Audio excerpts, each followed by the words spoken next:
So hello, Emma, and we are going to have a conversation about the impact maps that we created at the last Peninsula Forum. Could you just remind us a little bit about why those are important, why we've created them, and the process, really the importance of the process? Yes, certainly. The impact maps were created to give us the opportunity to track the development and progress of various lines of research that we've been undertaking at the European Centre over the past 10 years. And they've been a really valuable tool to help us to think about the connections between the different activities that we've had, and to take a little bit of a step back and see some of the bigger picture around the context and decision making that has gone on over the last few years, and also to understand the value that those activities have gained from our participation with local stakeholders and partners, and to sort of see the wider perspectives that come from, just as I say, from taking a step back and giving some context and some space to think about things in a broader context. And how have we used those maps? We obviously gathered quite a lot of information and thoughts and ideas from participants. How does that then integrate into the work we do? For me, the real value of local engagement is that it helps us to prioritise and to identify issues that really matter to our community. It's very important, and always has been, for the European Centre that we are based within our local community, and that our priorities reflect priorities locally, but that also have a national and international importance. So the work that we've been doing has always had that perspective of why does it matter here, and then why does it matter elsewhere. We are, as an international university, we are interested in the bigger picture, but we're very much embedded in our local environment and with our local partners too. And so could you just talk me through one of the maps that has been created and historically that led to a project, so a communities map that led to a project with funding and actual real world outcomes? That'd be interesting to hear that example. Yeah, certainly. About 8 years ago, I guess, not long after the centre had been started, we started to get involved in work around digital health and e-health, as it was called in those days.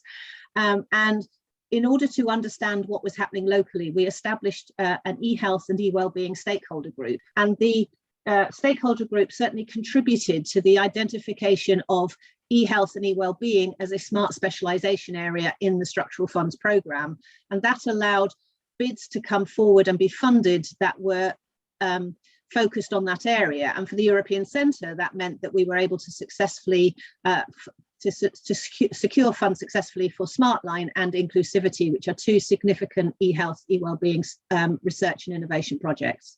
I mean, we've across the two projects now, we've probably worked with over 300 local enterprises, both in the public and in the not-for-profit and profit sectors. We've supported innovations that have already gone national in terms of their reach. And our research is generating interest across the country in terms of the outputs that we are beginning to see, and the insights that we are gaining from work we're doing, both on terms of individual well-being and the domestic and home and community environment, and the work environment.